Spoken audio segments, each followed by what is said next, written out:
Hello, everybody, and welcome on into another episode of WWE's The Bump. My name is Megan Moran, and we are officially on the road to WrestleMania. We just got done watching the Royal Rumble, and I'm here with my pals Matt Camp and Ryan Popola to break it all down for you guys. And gentlemen, we're going to get into it, but right off rip here, I want to know, what was your biggest takeaway from the night, Matt?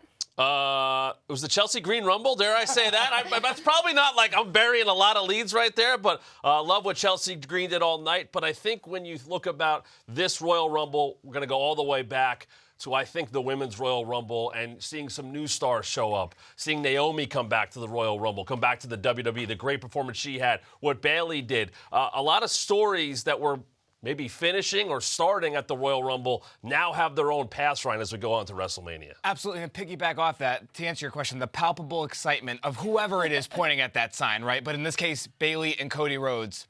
The story is ongoing. We're going to talk about all of that, but a lot of journeys started tonight, and those journeys all lead to Philly. Well, one journey that continued at the Royal Rumble was the head of the table, the tribal chief, the undisputed WWE Universal Champion, Roman Reigns, retained his title. It is now 1,246 days that the tribal chief has held this title. And guys, this was quite possibly his toughest test yet, especially given that he didn't have to be involved in the decision of the match, yet Roman Reigns walks away on top. But he was involved in the decision of the match. That's the key here. And what did we see? We saw Solo Sikoa involvement to save the championship. As Megan mentioned, a tough matchup because you're facing three different opponents, two of which are former world champions themselves in AJ Styles and Randy Orton, with plenty of PLE experience, with plenty of Royal Rumble PLE experience. But remember, Roman Reigns has now walked into the last four Royal Rumble PLEs, and has walked out with championship gold 2021, 2022, 2023, and 2024, and did so here against a future Hall of Famer Randy Orton, a future Hall of Famer in AJ Styles, and LA Knight, who has had one of the greatest singular years we have ever seen in terms of a rise of a WWE superstar. But Ryan, in the end, Roman still gets it done, even eating things like the RKO. Two big things stuck out to me about this right off rip. One, Roman will never admit this, and I could be off base, but he seemed apprehensive to be in there with multiple people for good reason, Megan, because of the reasons you stated. Solo Sikoa paid huge dividends. We're going to talk about that at length. And that was also huge. Watch out, Sam. Yeah. Ultimately, Roman found success once the chaos started, but there was three different moments where Roman took finishers of others, and it all could have ended. But Megan, as he always does, he found a way. And people will say it was Solo Sikoa. People will say that he found a way to take advantage of the situation around him. But that's what you do when you're in God mode. Roman Reigns, this was, from a statistical standpoint, from an odds standpoint, you know odds better than anybody, absolutely the most dangerous situation he had. He found a way, as he always does. Well, Randy Orton obviously has made his return at Survivor Series, and entering this match with Roman Reigns was able to deliver an RKO to each member of this match, each opponent of Roman Reigns. And for a few moments there, it did look like Randy Orton was going to be one to walk away on top. What does it say about Roman Reigns defending his title against a superstar and overcoming the RKOs that he endured throughout the match? He hasn't seen that in this title reign. No, that's the thing, because neither AJ Styles nor Roman Reigns has had an opportunity at Roman Reigns during this reign. They've had opportunities in the past for championships, and they haven't been able to get it done against Roman Reigns. But to have Randy do what he did and come back after all that time and to step into his first premium live event, really, when it's just him. We know what happened at Survivor Series. He came in last, and they ended up winning. But to be in there and looking like he didn't really miss a beat, and Randy's been there before, and Randy, has walked in and out of Royal Rumble with the WWE Championship. AJ's done that. Roman's done that. That's what LA Knight didn't have to his name.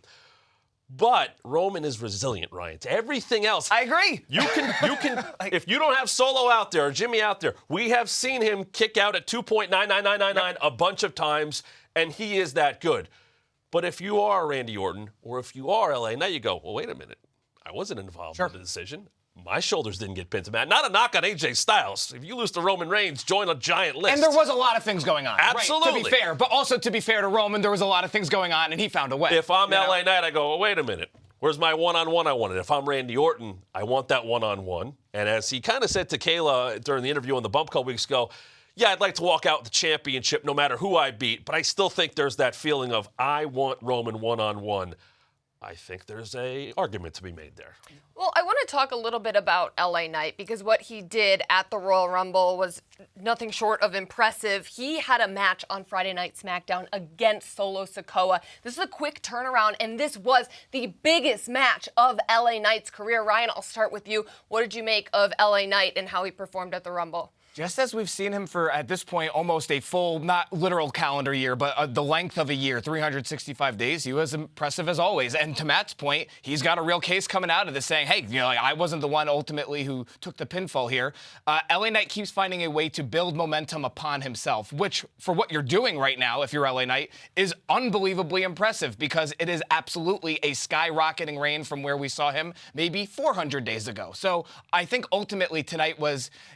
LA Knight probably would have no mind for me saying that this was a moral victory. He's not in the industry of moral victories, but he keeps finding a way to improve upon himself, which I think is really important. It's not easy to bounce back from a loss to Roman Reigns, which he did, and then came back and wasn't involved in the decision, didn't walk out as champion. I said this on SmackDown Lowdown on Saturday. He had 7 premium live event matches. AJ Styles has had 7 matches at the Royal Rumble. Yeah, it's just... LA Knight doesn't think that the light is too big on him. The moment has not been too big on him, whether it be SummerSlam, tag with John Cena, the match against Roman at Crown Jewel, now stepping into the Royal Rumble. I don't know what his path is to WrestleMania, but I think now LA Knight's going, listen, I wasn't on WrestleMania last year in Los Angeles. A lot of people were chanting my name. They wanted me there. I don't know what the match is going to be. I don't know how he ends up on the WrestleMania card, but he seems very undeniable right now with the popularity and the achievements that he has had, as various as they have been over the last year. The one other thing I would say about that, the one other thing I would say is, to Matt's point, the look in someone's eyes, especially after a massive loss like LA had to Roman a couple months ago, the night before a big match like this can tell a lot about a person. He was not shaken at all on Friday against Solo. He was not shaken at all tonight. All of that bodes well for him as we approach Mania season and beyond. Well, we talked about Randy Orton. We talked about LA Knight. We've, of course, talked about the head of the table, the tribal chief, Roman Reigns. I just want to talk about AJ Styles and what he was able to do. He made his return shortly before this match as well, and AJ Styles was really fired up in the lead up to the Royal Rumble, and it seemed like him and LA Knight certainly had something going on between the two of them, but I was impressed by the way that AJ seemed to have control over much of this match. Yeah, I think he was able to have that control because he was able to have control of his emotions for a majority of it. Against Roman Reigns, especially when all of these vendettas are as personal as they are, you have to compartmentalize.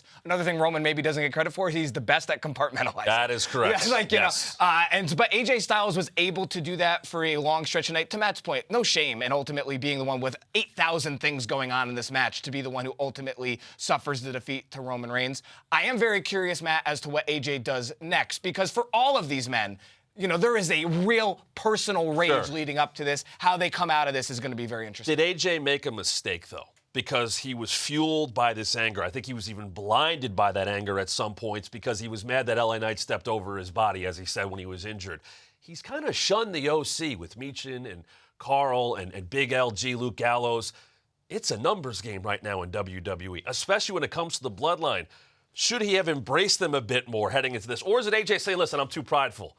I can do this on my own. I have to do this on my own. They took me out. They didn't take anybody else really out. They took me out. I have to get it done by myself. Didn't get it done. You got to wonder if he rethinks that now a little bit. Well, you are talking about, Ryan, what is next for AJ Styles. We know what is next for Roman Reigns because we heard the 2024 Royal Rumble winner, Cody Rhodes, call out Roman Reigns. And that's right, Cody Rhodes is your 2024 Royal Rumble winner for the first time in 26 years. We see a back-to-back Royal Rumble winner, and now Cody is on the way to finally finishing his story. You guys, those ending moments with Cody and CM Punk, there was so much emotion, and for Cody to be able to do this in front of the town of St. Pete, in the city of Tampa, where Dusty Rhodes is from, this meant a lot, Ryan. Talk about compartmentalizing. That's a lot. I was absolutely riveted during those final moments between CM Punk and Cody. And there's a lot to talk about this match and the overall sphere of things, but this is not an easy thing to do. Stone Cold, the people that have done this back to back, the amount of absolute effort it takes to win a single Rumble, propel that momentum through an entire year, Matt, and then be able to find a way. The famous line about Stone Cold coming into 98, marked man, that was Cody Rhodes this year. Maybe not everyone was going to verbalize it out loud, but everyone wanted to be the person to eliminate Cody Rhodes. No one was able to do it. Here's what I love. We usually get 1 point. We didn't get 1 point. We got the point because he knows where he's going in April. He's going down I-95 to Philadelphia. But he pointed to that man right there, the head of the table, Roman Reigns. We're not going to line up champions in the ring and say, who you facing? We know where we're going. Roman knows that Cody's coming after him. Roman has known this from the second that Cody was in that Rumble, from the second he defended successfully that championship. If Cody was going to win the Royal Rumble, we know we were getting this. Why mask it? We know where we're going. Cody said it in the press conference. He said I hear all these memes. He doesn't want to be thought of as the guy who sat next to a rubber chicken at WrestleMania. He wants to be the man who was on the cover of a video game because he is going to finish his story. He doesn't want to say, I finished my story anymore. He's tired of saying it because he wants the story to be over. He wants to write a whole new book starting in Philadelphia at WrestleMania. And I think he can do it. I think we've seen cracks in Roman. I think Cody needs to chip away at those cracks, whether it be dividing up the bloodline, telling Roman, listen, I took your best shots. You might have beaten me, but now I know. Is he going to be better prepared this time around? There has been a brief apprehension in Roman every time Cody's name has come up, that face-to-face on SmackDown a few months ago. We saw it tonight. You can write a whole, no pun intended, story about that WrestleMania 39 match from last year, how close Cody came, how maybe it should have gone differently, and much like Drew McIntyre, Cody Rhodes has ample argument to say, well, hey, this should have gone differently if. But I don't think Cody is worried about the ifs. He's worried about the here and now, and the here and now is the road to WrestleMania. In that press conference, he boldly said, forget about everything I've ever talked about before, I'm the guy. The way to prove he's the guy is to go and finish the story against Roman Reigns. I can't wait to see it whenever it goes down. A history-making night for Cody Rhodes. He became the 10th WWE superstar to win 2 Royal Rumbles and the 4th to win back-to-back, the first time we've seen it in 26 years. Massive congratulations to Cody Rhodes. But you guys, we have to talk about how we got to this point with Cody ending as your Royal Rumble winner, because a whole heck of a lot went on, and I want to talk about how the Royal Rumble match started.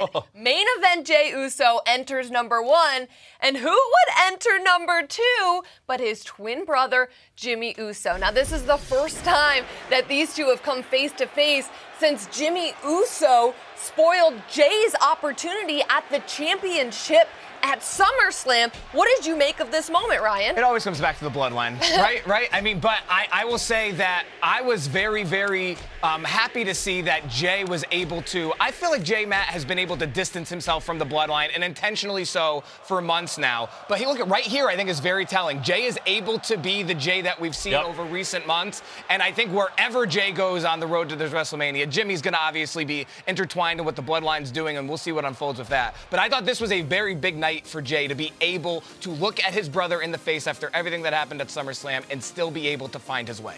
To your point, Jimmy's identity right now is still connected to Roman Reigns. Yeah. Jey has found his own. And he sat right in this very studio and said, listen, it was a little scary being on my own, but I found friends, whether it be Cody, the fact that, you have the New Day in that same Raw locker room. And Jey has found a whole new appreciation for the WWE Universe, one that he had probably pre-Bloodline, but now, whether it be this or just the fact that he can go out there and main event and be on his own and not worry about anybody else or not have to back up anybody else or need that kind of backup. He's been a tag team champion since coming to Raw. So he steps in there with Jimmy, and whether it would be SummerSlam or how Jey left SmackDown or, of course, Jimmy coming over to Raw and costing them the tag team titles, Jey didn't let any of that kind of stick with him. He just goes, listen, I'm in there with Jimmy. I'm not going to take it easy on him. I know what I got to do. If I win this thing from number 1, I'm going to WrestleMania. Maybe he gets the rematch against Roman. It wasn't the case, but I think the confidence of Jey Uso was on full display. No trepidation against Jimmy. He also made it 50-plus minutes. But Longevity of the men. After Jimmy was gone, Jay found a way to keep going and came really dang close to winning the thing, ultimately in the grand scheme. I think that it was a big night for Jay. And, yeah, I'll be interested to see what Roman has to think about Jimmy falling short. Also, Paul Heyman. Well, it is the Royal Rumble, and that means we always have some surprises. And we saw Andrade, one of the hottest free agents, enter the Royal Rumble. He is back in WWE, and one of the things that really stood out to me, Andrade here making his entrance and the reaction from the WWE Universe, but the interactions we saw between him and Santos Escobar in the ring, and also Andrade and Dirty Dom as well, Matt. Andrade's been in Royal Rumbles before. He is a former NXT champion. He's a world-traveled superstar. This is not a moment that's too big for him, but Santos tried to make friends with him, and Dirty Dom, who said he's the greatest luchador in the world and all that stuff. Andrade's got claim to a lot of those things. Went 22-plus minutes in this Royal Rumble. What's next for Andrade? Happy to see him back. Obviously, he's had his opportunities in the past in WWE, has gotten close, but is this another chance to get to that next level for Andrade? But Royal Rumbles kind of set these paths, and you wonder now, is Andrade going, all right, I'm back. Am I on Raw? Am I on NXT? Am I on SmackDown? How do I get to WrestleMania? There's a lot of these stories and moments that may begin at the Royal Rumble and now start anew for a guy like Andrade. I also want to talk about Dirty Dom because you mentioned him, and we have to give a shout out to those boots. Oh my goodness, the purple dyed cow skin. You were a fan? Boot. You a fan? Big fan. I mean, I am in my purple for the Judgment Day, nails and You were vest rooting for Dom involved. tonight. You were rooting for Dom. No, I liked You were the rooting boots. for Dom. Okay, It's fine. I liked the boots. So it was a very good look for Dom, but Dom certainly had some moments in the Royal Rumble as well. Ryan. Dom had a huge moment after Braun Breaker had moment after moment after moment and eliminate. I mean, a list as long as my Christmas list when I was 7 years old. Braun Breaker made a huge impression, but then I could argue, Matt, that Dom made an even bigger impression by eliminating Braun Breaker. Braun Breaker's been on a tear, especially as of late, finding some new life, I think, with Baron Corbin as they head to the Dusty Classic Finals. And there's Braun Breaker taking out Omos, which is no easy task. And there's Dirty Dom dumping Braun Breaker. Braun and Cody tie with the most eliminations at 4. And then, let's cut JD McDonough in half. And somehow that head cushion that blow, I guess you would say. But Braun Breaker, really impressive in his Royal Rumble debut. Him and, of course, Baron Corbin going to the Dusty Classic Finals in a week from today at Vengeance Day. But you got to have those kind of moments. Dirty Dom with 33-plus minutes. He looked great in the Royal Rumble. He's been in multiple Royal Rumbles now. These are not new experiences anymore for Dom. Does it get him back to a championship? We'll see about that. I think Mommy was happy to see what he did. But Judgment Day, they don't come out with a victory. You still have Senior Money in the Bank, Damian Priest, eliminated by a returning Sami Zayn in the matchup. You have Dirty Dom looking good. JD not so much. R-Truth made the hot tag to Dirty Dom important. and nearly ended up in the Women's Royal Rumble. So I'd like to see what Rhea Ripley thinks about the night for Judgment Day as she watched with her Women's World Championship. That positive for Dom is the only thing I'll say, because to your point about the experience, he's saying, you know what, let me lay back. Let me have Braun eliminate Jimmy and Finn in quick order. Let him have him pick up Gunther, let him eliminate Omos, and I'm going to pick my spot. 2 years ago, I'm not sure if we would have seen that strategy implemented by Dominic Mysterio. We saw it tonight. That's a big part of the Judgment Day. It's a big part because he's just getting better by the second. Right now, he's getting better. Cerebral, Well, Dom. Better? Well, No, Ryan, to use your word, riveting, I think is what you said. Riveting. The final moments of the Royal Rumble were riveting, and it came down to Cody Rhodes and CM Punk. This was the first time that we would see CM Punk in a match, a televised match in over 10 years. It was the Royal Rumble 10 years ago that we saw CM Punk, and what an elimination there, getting Drew McIntyre, of all people, over the top rope. CM Punk, impressive. I don't think even begins to sum up what he accomplished tonight. He looked great. Real quick, I don't know if I want to talk to Drew McIntyre anytime soon. The look on his face after the fact.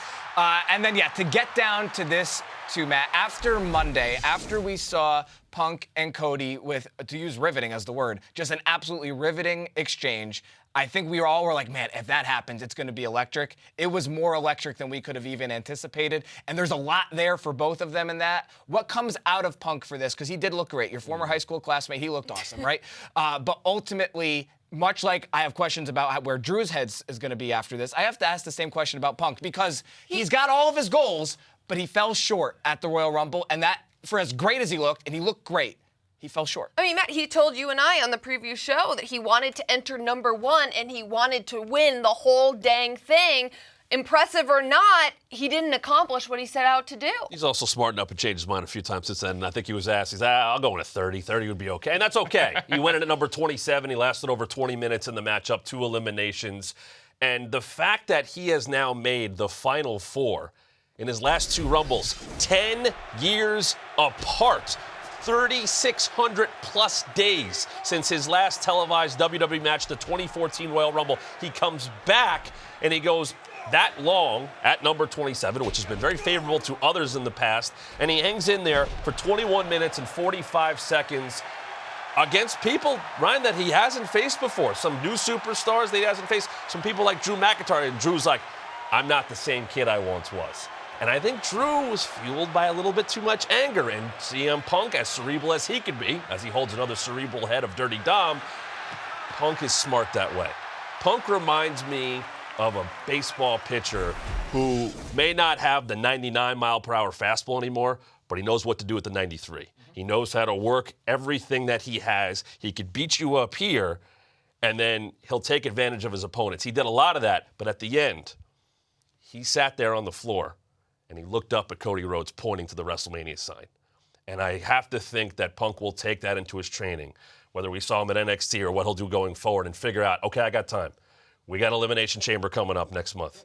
We got months until WrestleMania. That's just one of those slots that are filled right now. There's still paths. And to that point about, always being ready, the best in the world, that's a large encompassing statement, right? Part of that is scouting and game planning.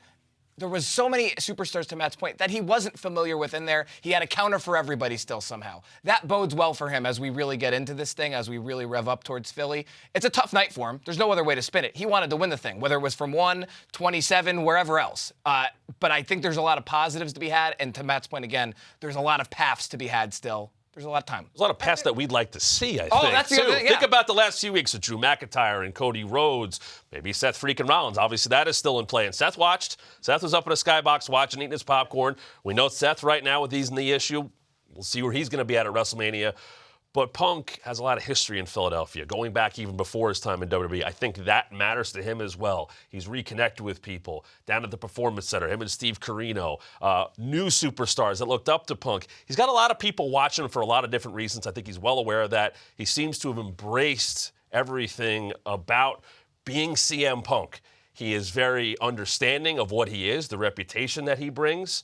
And I think you need to be that way at this point in his career. But I'd like to know where his head is at and where he thinks he needs to go between now and April. One last thing. We've said this a lot since Survivor Series. It's wild that he was in this match tonight, right? And I feel like as we go on here, we'll talk less about that and more about what the path and road to WrestleMania is going to be for him. But man, it was crazy that he was in this match. It's crazy. Now, there are certainly positives that CM Punk can take away from the Royal Rumble, but you guys, I don't know if Drew McIntyre is going to be taking any positives from the Royal Rumble away at all. And in fact, I think this may just fuel his anger even more. It seems like week after week, Drew gets a bit angrier. How do you think he's stomaching what happened at the Rumble? Well, here's the double whammy. It would have been tough for him no matter what. Yeah, I mean, so look at this face here, right? But that didn't do him dirty, though. No, I'm not. Listen, I don't necessarily, listen, fair enough from the WWE Universe's point of view, but the fact that he got eliminated, lost the Royal Rumble, Matt, was going to be a tough pill to swallow. The fact that it happened in large part because he was talking a little too much trash at the wrong moment. He did not, unlike Roman Reigns and others we've talked about, he did not compartmentalize tonight to the best of his ability. That's going to bother him. But then what he twists and morphs that into when we hear from him next, and again, listen, Drew McIntyre, I'm not saying he's right or wrong. I don't want that smoke. But, it will be interesting to see where he goes from. I have understood everything Drew has said. I have really enjoyed a look inside his brain, as he's posted these videos on social media from his hotel room or for his training, that's when he's his most clear-headed. He has the most clarity when he is speaking that way and calm down. But in the heat of the moment, whether it be taking out Sami Zayn, who returns to the Royal Rumble, whether it be being that close to defeating Seth freaking Rollins and worrying about Damian Priest cashing in, whether it be confronting CM Punk, as we saw in Monday Night Raw, in that war of words, and then having to trash talk Punk. Punk is not the champion. Drew wanted to get to a champion, whether that be Seth or Roman. He needed to win the Royal Rumble, but he also felt in that fit of anger that he had to send a message from CM Punk, and it cost him. Can he get clear again, or will this just cause so much more anger that it really clouds his run to WrestleMania, the road to WrestleMania, and cause a lot of havoc along the way? I love you, but there's nothing to point to the fact that it would be the first one. After what we've seen from him for recent months. I understand asking the question. And listen, you know me, I'm a huge fan of Drew McIntyre. I've talked to him more than I've talked to any other WWE superstar over our time here doing this show. There's nothing to suggest that he's going to suddenly be able to flip a switch. But he could get on his social media today or Monday before Raw and might have it clear. But it feels like when he gets in the ring and something happens and he's confronted by it, all of that comes back and it angers him that much more. Yeah. We have so many questions as we inch our way closer on the road to WrestleMania, where Cody Rhodes has officially punched his ticket, and we know he will be looking to finish his story against Roman Reigns. Another WWE superstar who punched their ticket to WrestleMania is Bayley. Congratulations are in order because Bayley is your 2024 Women's Royal Rumble winner. Not only that, but Bayley made quite a bit of history. She broke the record for the longest time in the Royal Rumble. 1 hour, 3 minutes, 3 seconds for Bayley, entering at number 3. And this is part of Bayley's plan for Damage Control's complete takeover in 2024. Huge weekend for Damage Control, you guys. What do you take away from this moment of Bayley winning the Rumble? 7 eliminations, entered at number 3, 1 hour, 3 minutes, and 3 seconds, only eclipsing what Naomi did a minute earlier at 102.18, and of course the record set by that woman right there, Rhea Ripley, and what she did from number 1. You see this picture? I hearken back to NXT days, and you think about the origins of where Bayley came from, why Triple H is in the position he is in today. These two are connected in that way. And to see that picture gives me those memories back of, Full Sail and Brooklyn and everything that Bayley did. But I wonder how much, if you really asked her, is this about Damage Control or is this about the Bayley we saw in the Performance Center all those years ago that we have seen at various spots on the card as a Raw, she's done it all. But she hadn't won the Royal Rumble yet. And I think you'll get the bravado of, this is what I said I was going to do. Kabuki Warriors won the Women's Tag Team Championships. Io was watching as the WWE Women's Champion. I'm going to be champion when I get to WrestleMania. We know what this is all looking at. But what Bayley did, Ryan, you can't deny. 7 eliminations, the record. She's going to talk about this a lot. Yeah. But she earned it. I've never been happier for someone who's called me an idiot several dozen times in public. Bayley had to use everything in her toolbox to win this match tonight. People will talk about the Damage Control component of it. They will talk about what does this mean for the overall plan? It's the right question to ask, Megan. But ultimately, Damage Control was gone before we reached the halfway point of this match. Yes. This was not a Damage Control Royal Rumble. This was, even before she won it, a Bayley Royal Rumble because she was there for the duration and for the vast majority of it by herself. There was a lot happening in the end of this match. We're going to talk about all of it, I know. But to overcome the literal storm that came out near the end of this match, Tiffany Stratton and Bianca Belair having an athlete off, Bayley was as resourceful as ever. Huge returns, huge comebacks in the scope of the match. Bayley is as impressive a WWE superstar as we have seen ever. This cements it. It was already well established. I can't wait to see what happens. I just think that the WWE Universe is so excited about this. I'm excited to be a part of it. Can't wait to see what she does. We're going to talk about all of the things that went down in the Royal Rumble and Bayley's victory. But first, let's send it backstage to Jackie Redmond, who is standing by with Bayley. Thank you so much, guys. Oh my gosh, Bayley, you call your shot and then you deliver. Congratulations. You are the 2024 Royal Rumble winner. I imagine you are the 2024 Women's Royal Rumble winner, which means you get a shot at WrestleMania no matter what. I mean, Bayley, I imagine the emotions are running pretty high right now. I mean, obviously, I'm sure you never felt this good before. Like, this is like the craziest. That's mean of me to say. You know, this is an incomparable feeling. And my head, I got beat up a lot out there. I can't think straight, but I feel amazing. I might not be able to think straight, but I feel amazing. And I knew that this was going to happen. I called my shot. Like you said, you guys saw all the package that I did before on SmackDown. The girls won the tag titles, and I won the Royal Rumble. I'm going to take Rhea's title at WrestleMania. Blah, blah, blah, blah, blah, blah.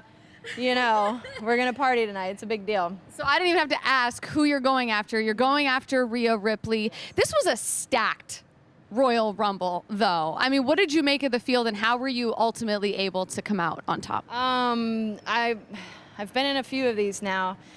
But this one I would have to say was so like wide ranged. We had girls from NXT, we had new girls on Raw and SmackDown that like this is their first Rumble or maybe only their second Rumble. We had brand newcomers, Jade, we had returners and Naomi. Like we had a little bit of everything. So I just kind of like stayed back, checked everything out, stayed on my toes, learned from all my experience in the past because I've been eliminated every single time and got the job done. Well, you seemingly grew through those experiences. Congratulations again. I know you said you're going to go party, I assume, with Damage Control. What has their reaction to this been? What do you expect from them tonight in terms of the Celly? I wish they were here right now. I'm kind of, do you want to party? I'll go. Yeah, totally. Can I? Really? We'll see. I got to ask their permission first. But yeah, this was good. Thank you.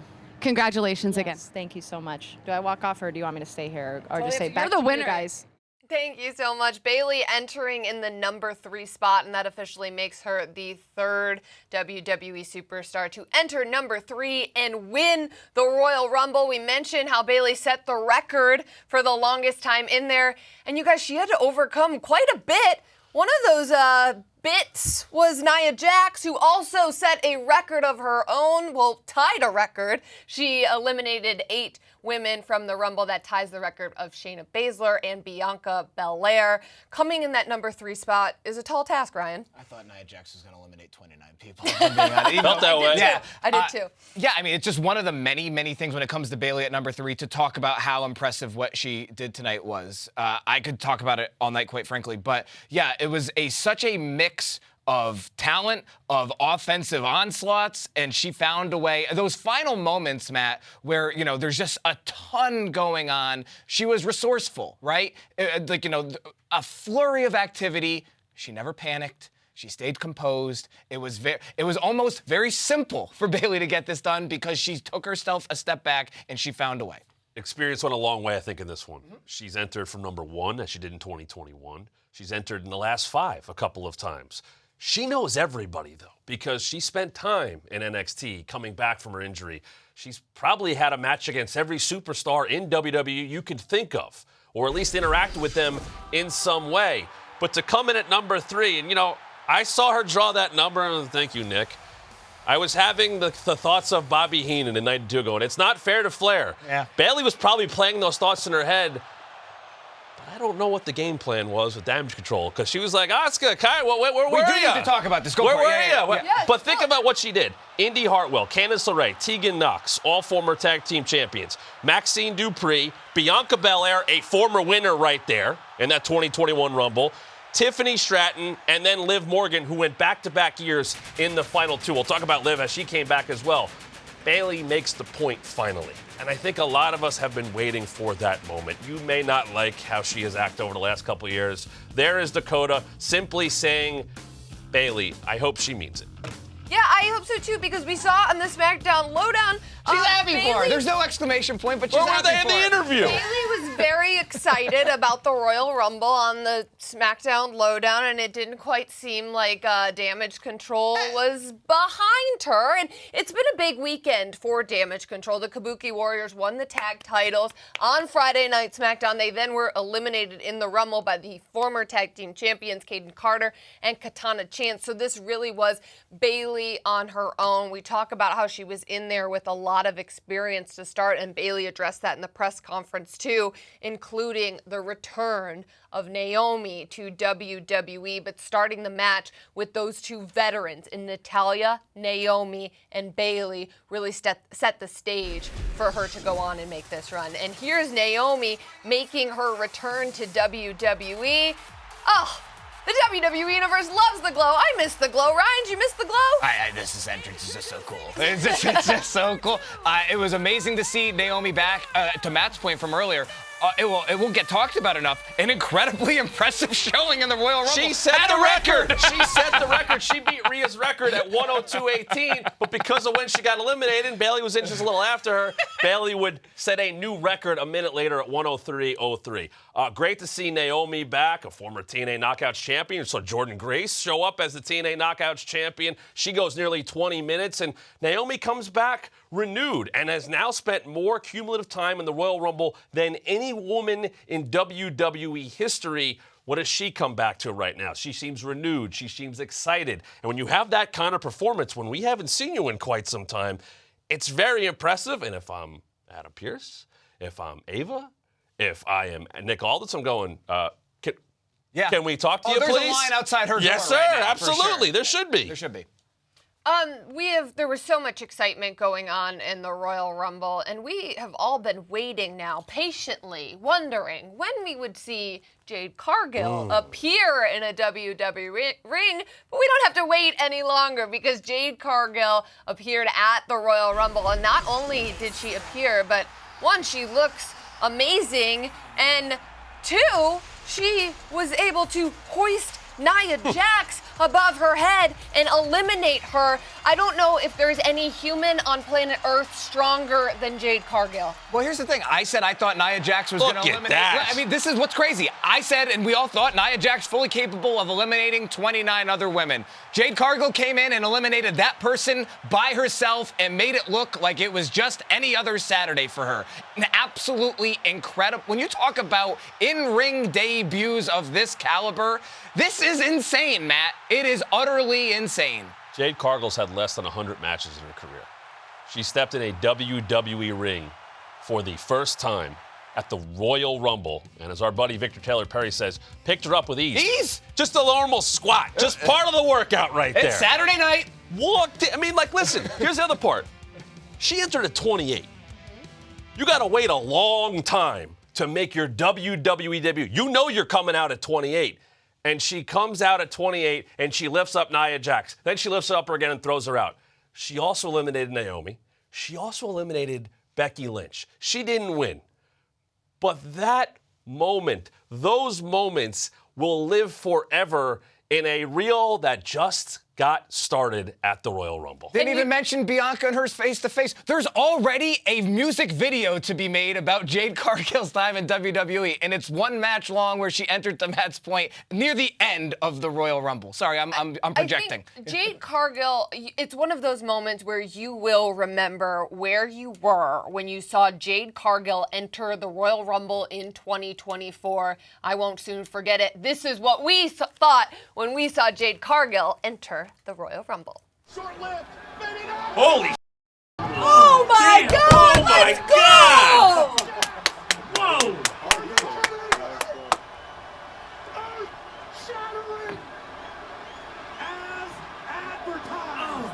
Keep going. Come on. That's awesome. All right, that's awesome. Absolutely. I'm still doing this. This is what you do with your head when Jade Cargill comes out at the Royal Rumble. Jade Cargill, we are so excited to see what you do in WWE, just scratching the surface at the Royal Rumble and turning many heads. I was asking for it the whole night while we were watching the Rumble together. Every time the buzzer went off, I said, please, watch me. Please, watch me. Eventually and you were right. Finally got it. Liv Morgan made her epic return. She made it to the final 4 in the Royal Rumble. Final She made it to the 2 years in a final row. 2 in the Royal Rumble. What a moment. We know how passionate Liv is about this business, and she has been gone for quite some time. So for her to be able to be embraced by the WWE Universe just felt right. The Christina Aguilera gear was awesome. Her showing was awesome. It is, I feel like, going to be something that she's going to have to grapple with. That final 2 years in a row. We know how much being women's champion means to her, like it does for any superstar on the roster.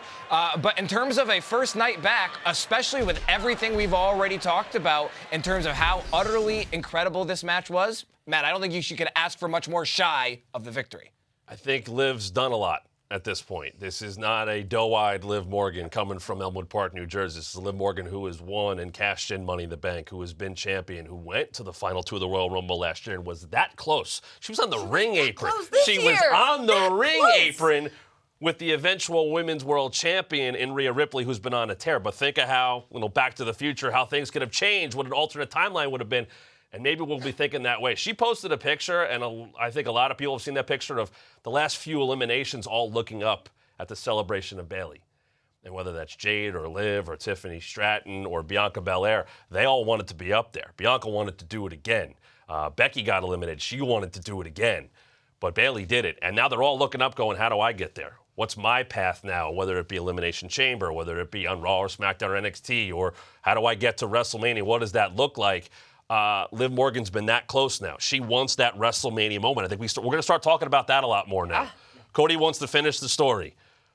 Jey Uso wants to say, listen, I had WrestleMania main event with my brother. Now I want to do it by myself. I want to have that single. Liv Morgan wants to have that WrestleMania moment. And I think we'll be talking a lot about those moments. To get that close and to go to the final 2 in back-to-back years puts her in very, very elite category. Yeah. I mean, that's very impressive to me. She's done it. Bayley's done it. Bianca's done it. Asuka, Rhea Ripley. Those are the women, and Shayna Baszler, that have all gone to the final 2 twice. You know what else we saw that we haven't seen in quite a while? We saw Valhalla return with the antlers, and when Valhalla came out with the antlers, R-Truth also decided to enter the Women's Royal Rumble before learning that he can't enter the Women's Royal Rumble. But good try, Truth. We love to see it. There's Valhalla, antlers and all, and here comes R-Truth. Very confused. He also thought the Men's Rumble was a tag team match. Understandable mistakes, Megan. So R-Truth has a lot to figure out. He also really couldn't figure out if he's a part of Awesome Truth or if he's a part of the Judgment Day. Also understandable.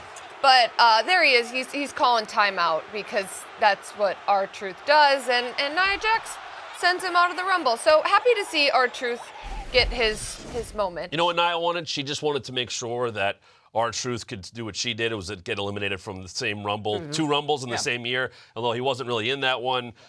Truth can do whatever he wants. Yeah, and Bayley, she can challenge whoever she wants, but we know she is challenging Rhea Ripley for the Women's World Championship to finish Damage Control's master plan, Bayley's master plan for Damage Control in 2024. You have something? I would be remiss if I didn't say that Tiffany Stratton. Oh my goodness! Yeah, it defies physics. I don't think people understand. I've been thinking about it for hours. It does not make sense how Tiffany Stratton just holding on to Bianca's braid and not balancing on the ring apron barely at all. I don't understand how she did. I would have been remiss if I didn't mention it. Tiffany Stratton, you've now stepped in the Royal Rumble. You were there at the end.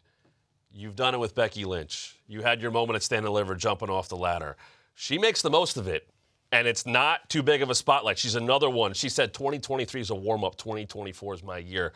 Tough to deny that. Yep, and we hope Chelsea Green's okay. Yes, we hope absolutely. We hope Chelsea Green's one okay. For Chelsea Green, but she lasted more than 5 seconds. So a big win for Chelsea. You can't deny the athleticism of Tiffany Stratton. You also cannot deny the athleticism of the United States champion Logan Paul, who retained his title at the Royal Rumble thanks to a disqualification by Kevin Owens, who did use the brass knuckles that were there for Logan Paul to use, but Kevin got his hands on them and the referees saw it. Anyways, Logan Paul retains his title. You guys, I thought Kevin deserved the victory here. And it seems like this one is far from over. KO attacking the United States champion after the match. Right place, wrong time, wrong place, right time. One of the two, maybe wrong place, wrong time, all the way around for Kevin Owens. Well, here's the moment right here. This is after the fact. This is over. after. I mean, understandable frustration. Listen, this was an incredible match. I said it probably 15 times while we were watching it. Logan Paul does nefarious things, right? You know, we've seen this in his contests that, you know, things come into play, people come into play.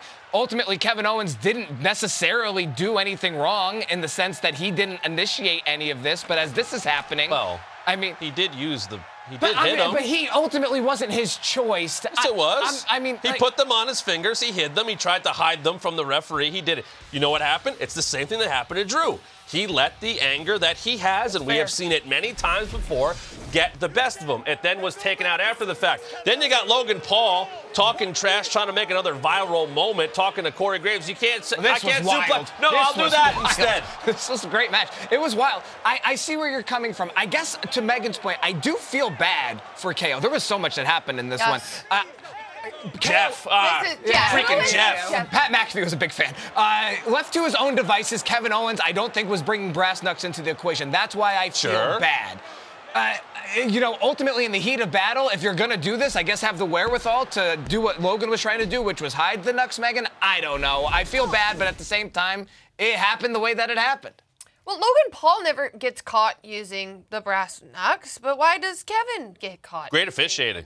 It was the right call. Tremendous officiating. Yeah, you're not going to have the brass knucks on because you didn't use them. It's the right call to make by the official. Logan Paul, for being a newcomer, not only is he unbelievable in the matches that we've seen him in, but he already gets all the calls from the referee. It's not getting the call. He never gets called. He literally saw the knuckles on his hand. It was great officiating. He called for the DQ. That doesn't mean I don't want to see this happen again. Maybe in a no disqualification match, perhaps. Kevin Owens kicked out of the big right hand. Okay. You know, He did. I mean, that's why. Logan Paul kicked out of a lot, too. Yeah. Oh, no. Listen, Logan Paul, that guy can wrestle, man. Let me tell you. Like, 9 matches. Yeah. 9 matches, all in premium live events. I know we kind of say a version of the same thing every time we see him compete, but it's because that it's undeniable. Whether it's 7 matches, 9 matches, it's unreal what he's been able to do in such a short amount of time. You know what's also scary? He said he's not going to make this a hobby anymore. Yeah, at the moment, he's just doing this for kicks. Well, let's hear from him. He's standing by backstage with Kayla Braxton. That's right, guys. I'm here with Logan Paul, and still United States champion. Congratulations. It looked like you fought pretty hard to keep that. Yeah, I did.